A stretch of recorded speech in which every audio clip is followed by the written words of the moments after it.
Welcome to Litpoetry, the podcast where we go on a journey of discovery, reading, analyzing, and discussing great poetry from around the world. Poetry is worth it because the reading and writing of poetry is a revolutionary act that has the potential to transform both the reader and our world.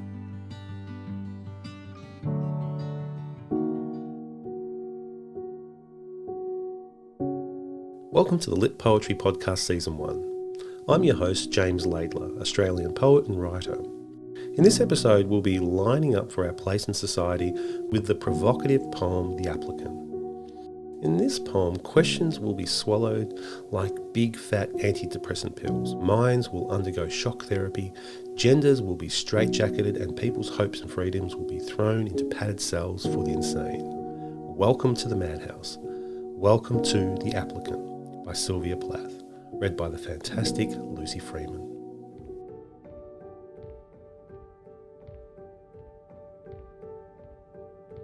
The Applicant by Sylvia Plath.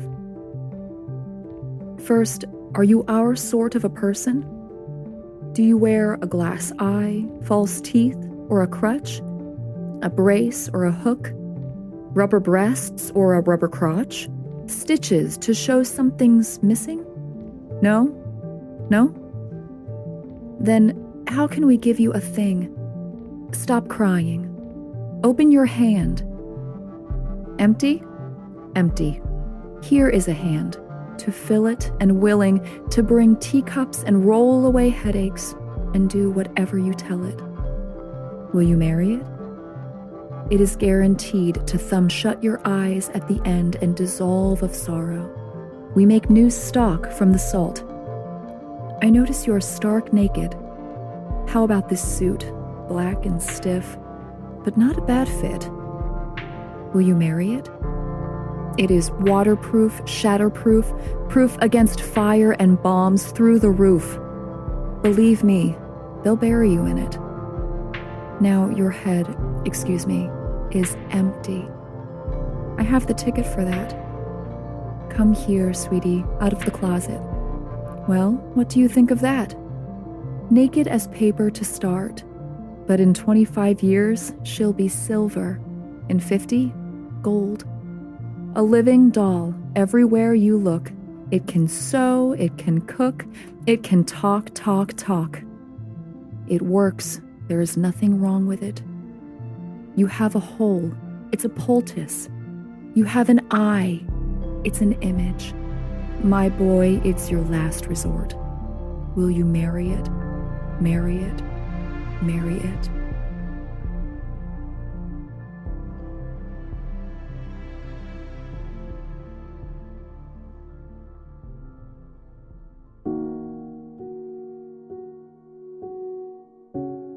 So before analysing this poem, a few words about Plath's life are in order.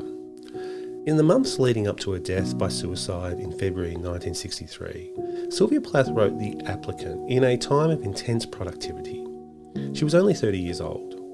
The poems she produced through this turbulent period were published in 1965 in her posthumous collection Ariel. Plath was psychologically haunted and scarred by her relationship with her husband, the poet Ted Hughes. Hughes's infidelity and abuse within the relationship is well documented and led to the couple's separation in 1962, leaving Plath with 2 small children to care for. In this context, her struggles with motherhood, marriage, and the role of women in society form the backbone of much of Plath's work, which was often radically autobiographical in nature. Plath notably used her life experiences to explore the more universal implications of her own experiences as a commentary on society as a whole. Instead of using her poetic talent to dress up life's hardships with pleasantries, coded language, subtle innuendo and euphemisms, Plath used forceful language to hold up a mirror to the cruel world so often experienced by individuals. In The Applicant, Plath parodies the historical and political forces shaping American society during her lifetime, including capitalism, consumerism, conservatism, patriarchy, and conformity. Rebelling against the spirit of the age typical throughout the 1950s and 1960s, the narrator in The Applicant is created by Plath as a hyperbolic embodiment of patriarchal values to show the reader just how widespread their influence really was. The release of Ariel following her death led to Plath's growing popularity. This is particularly because of her work having a distinct, strong female voice in a male-saturated world.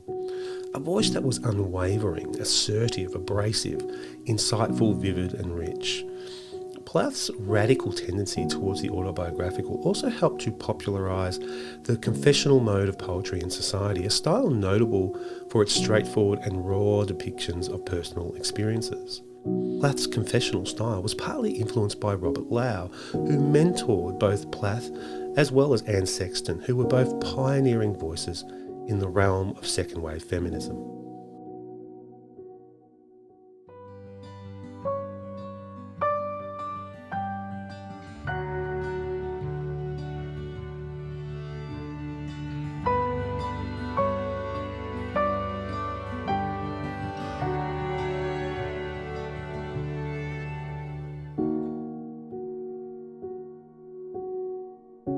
So I want to say a few words here about the narrator of the poem.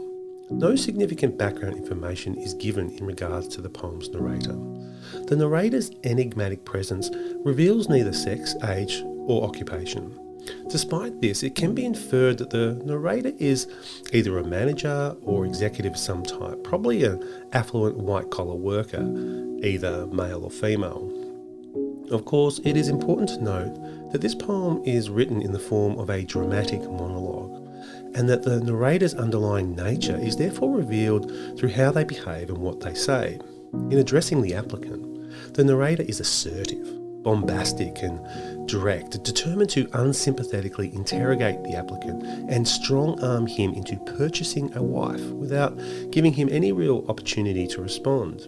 Added to this, the pronoun you, used by the narrator, puts the reader in the shoes of the applicant, evoking a sense of solidarity between the reader and the applicant.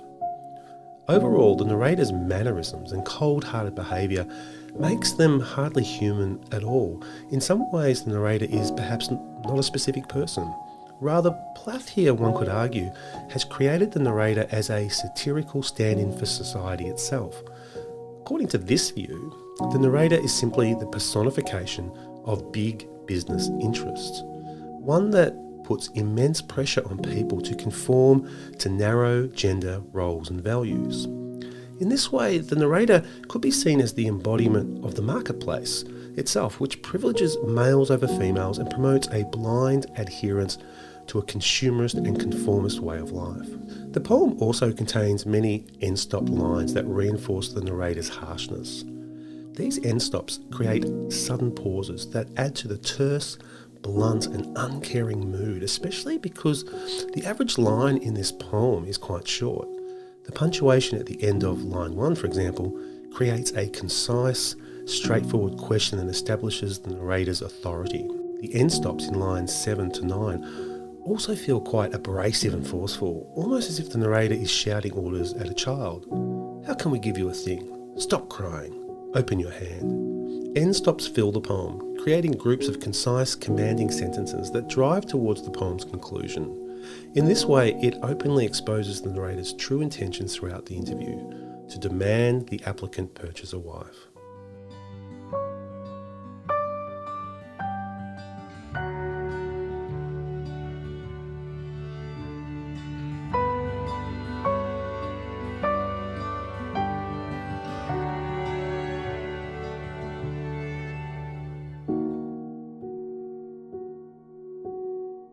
So I want to talk now about some of the themes of the poem, in particular the pressures that are created through a consumerist society.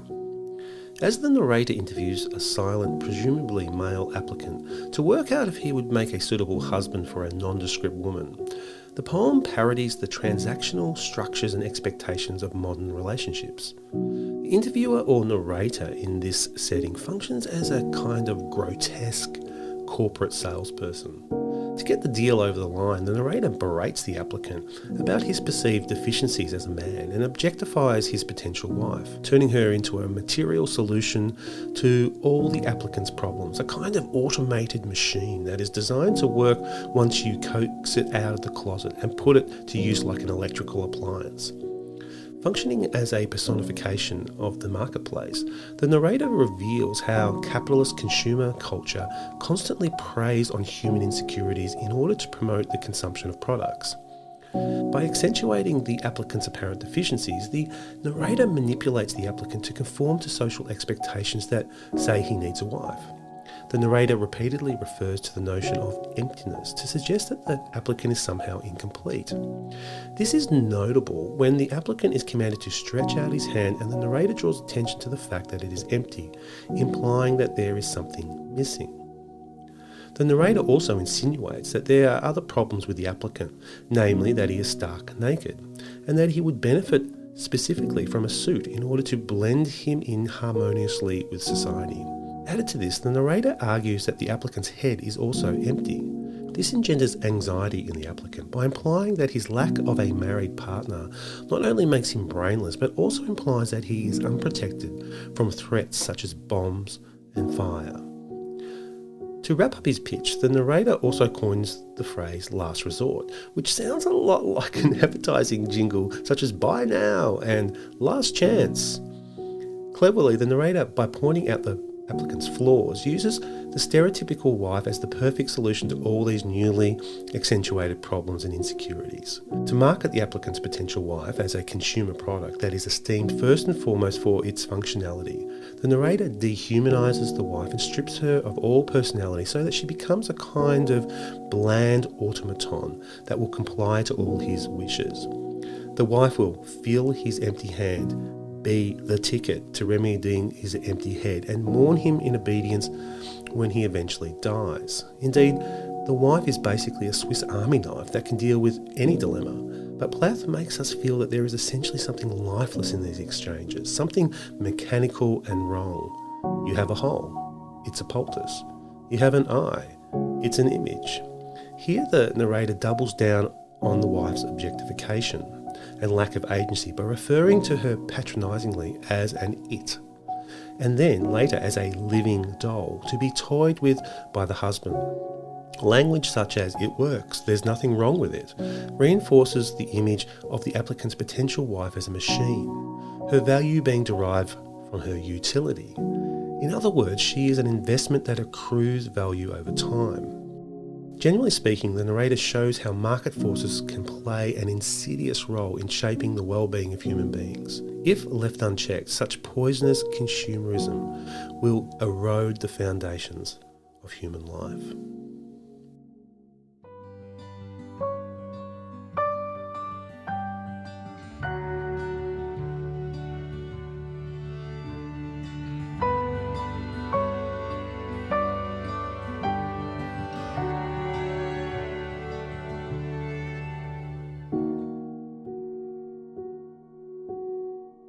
So now I want to talk about another theme, which is gender stereotypes and social conformity.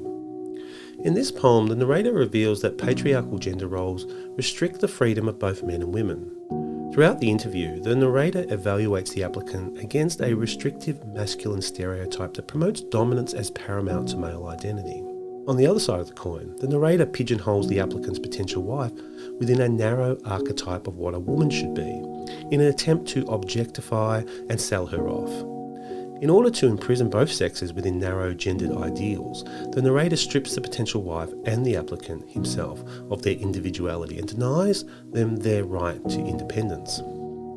Being an interview, the applicant is keenly aware that he must be the interviewer's sort of a person in order to land the job.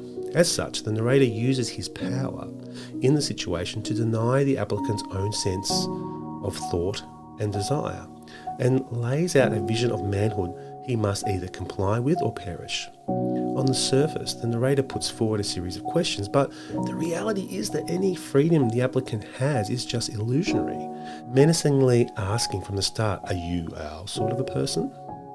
What follows is a brutal chain of questions that leaves little room for a response, let alone for disagreement. The narrator indicates the applicant's personality, thoughts and opinions by imposing his views into the situation, by casting them as absolute truths.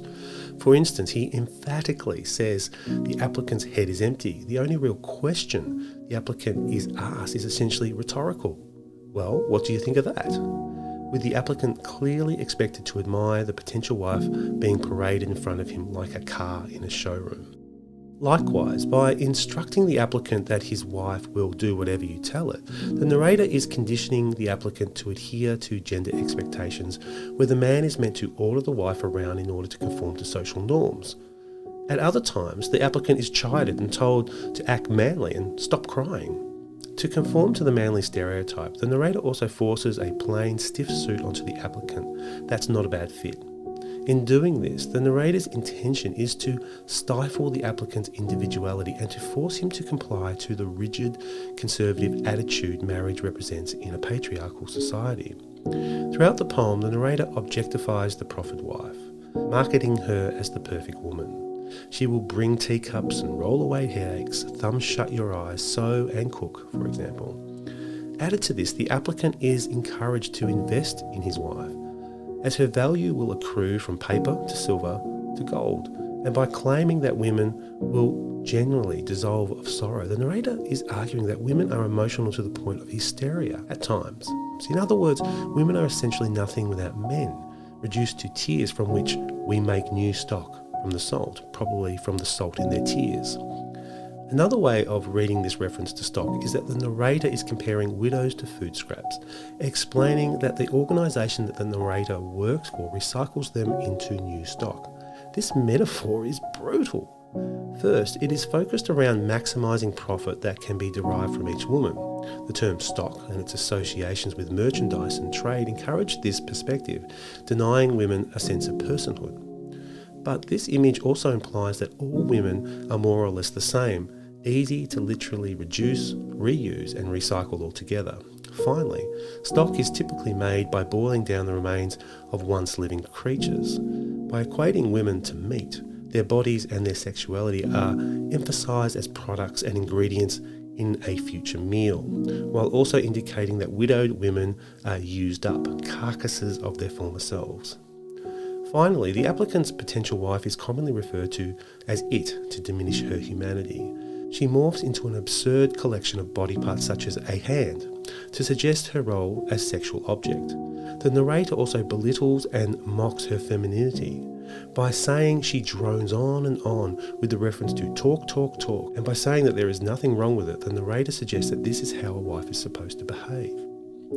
The narrator denies both the applicant and his potential wife's individuality by claiming that their value to society is directly proportional to their adherence to narrow gender roles. By enforcing these stringent standards, the narrator proves that patriarchal gender roles erode the freedoms of both men and women.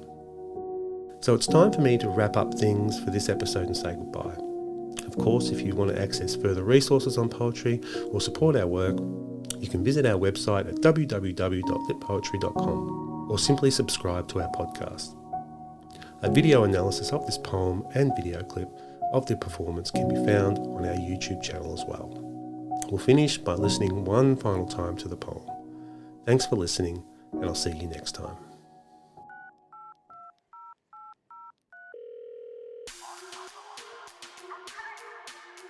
The Applicant by Sylvia Plath. First, are you our sort of a person? Do you wear a glass eye, false teeth, or a crutch? A brace or a hook? Rubber breasts or a rubber crotch? Stitches to show something's missing? No? No? Then how can we give you a thing? Stop crying. Open your hand. Empty? Empty. Here is a hand, to fill it and willing to bring teacups and roll away headaches and do whatever you tell it. Will you marry it? It is guaranteed to thumb shut your eyes at the end and dissolve of sorrow. We make new stock from the salt. I notice you're stark naked. How about this suit, black and stiff? but not a bad fit. Will you marry it? It is waterproof, shatterproof, proof against fire and bombs through the roof. Believe me, they'll bury you in it. Now your head, is empty. I have the ticket for that. Come here, sweetie, out of the closet. Well, what do you think of that? Naked as paper to start, but in 25 years, she'll be silver. In 50, gold. A living doll everywhere you look. It can sew, it can cook, it can talk. It works. There is nothing wrong with it. You have a hole. It's a poultice. You have an eye. It's an image. My boy, it's your last resort. Will you marry it? Marry it? Marry it?